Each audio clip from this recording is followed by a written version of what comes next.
South ఇండియాలోని అతి తక్కువ ధరలకి రత్నాలనందించే ఏకైక సంస్థ 6JVR. కూకట్పల్లి బాలిక హత్య కేసులో సంచలన విషయాలు వెలుగులోకి వస్తున్నాయి. బాలుడి ఫోన్లో నమ్మలేని నిజాలు కనిపించాయి.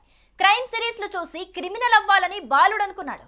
బాలుడి ఫోన్ చెక్ చేయగా అందులో మొత్తం క్రైమ్ సిరీస్ ఎపిసోడ్లు ఉన్నట్లుగా పోలీసులు గుర్తించారు. 2 నెలల క్రితమే ఏదో ఒక ఇంట్లో చోరీ చేయాలని ఆ బాలుడు ఓ లెటర్లో రాసుకున్నాడు. అయితే అతను రాసుకున్న లెటర్కు సహస్ర హత్యకు సంబంధం లేదని పోలీసుల విచారణలో గుర్తించారు. ఈ కేసుకు సంబంధించి పోలీసులు కీలక నిర్ణయం తీసుకున్నారు.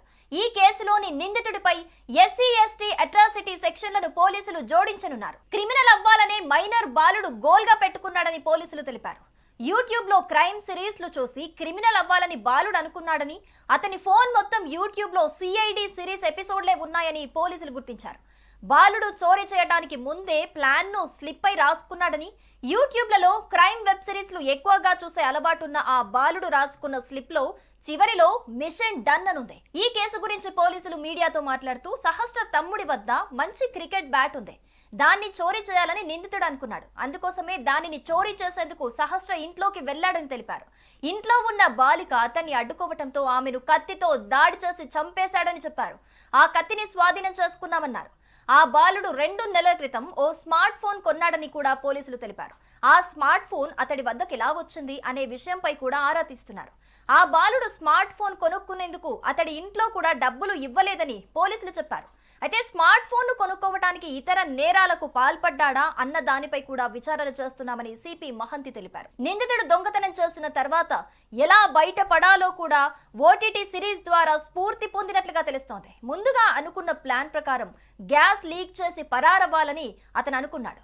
ఈ విషయాన్ని పేపర్లో కూడా రాసి పెట్టుకున్నాడు. అంతేకాదు ఓ బుక్ లో దొంగతనాలు, హత్యల గురించి కూడా ఆ బాలుడు రాసి పెట్టుకున్నాడు. అతడు బాలికకు బాగా తెలిసిన వ్యక్తే. బాలిక పుట్టినరోజుకు ఆమె ఇంటికి కూడా వెళ్ళాడు. నిందితుడికి బాలిక కేక్ తినిపిస్తున్న ఫోటోలు కూడా వెలుగు చూశాయి. అతడు కూడా బాలికకు కేక్ తినిపించాడు. కేక్ తినిపించిన చేత్తోటే ఆమె ప్రాణం తీశాడు. హత్య గురించి తెలియగానే డాగ్ స్క్వాడ్, క్లూస్ టీమ్స్ సంఘటనా స్థలానికి చేరుకున్నాయి. ఆధారాలు సేకరించాయి. పోలీస్ డాగ్ సంఘటన జరిగిన చోటు నుంచి నేరుగా కిందికి వెళ్ళింది. పోలీసుల దర్యాప్తులో భాగంగా ఆ ప్రాంతంలోని CCTV కెమెరాల ఫుటేజ్లను సేకరించారు. గత 5 రోజుల నుంచి కూడా అన్ని కోణాల్లో దర్యాప్తు చేశారు పోలీసులు.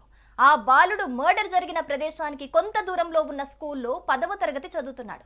హత్య జరిగిన రోజు నుంచి అతడిపై పోలీసులకు అనుమానం ఉంది. బాలుడిని విచారించారు. అనుమానం మరింత పెరగటంతో శుక్రవారం సాయంత్రం అదుపులోకి తీసుకున్నారు. ఇక SOT కూకట్పల్లి పోలీసులు దాదాపు 300 మందిని విచారించారు. ఈ కేసుకి సంబంధించి వారి నుంచి కూడా అన్ని వివరాలు సేకరించారు. ఎట్టకేలకు ఆ బాలుడే నిందితుడని పోలీసులు నిర్ధారించారు. సుమన్ టీవీలో మీ పర్సనల్ అండ్ బిజినెస్ ప్రమోషన్స్ కోసం కింది నెంబర్ కి కాంటాక్ట్ చేయండి. డ్రగ్స్, గంజాయి లాంటి చెడు వ్యసనాలకు దూరంగా ఉండండి. తాత్కాలిక ఆనందం కోసం జీవితాలని నాశనం చేసుకోవద్దు. డ్రగ్స్ విక్రయాలు, దందాలు నిర్వహిస్తే 1800599696 టోల్ ఫ్రీ నంబర్ కి కాల్ చేయండి. డ్రగ్స్, గంజాయిని నిర్మూలిద్దాం, భవిష్యత్తును కాపాడదాం.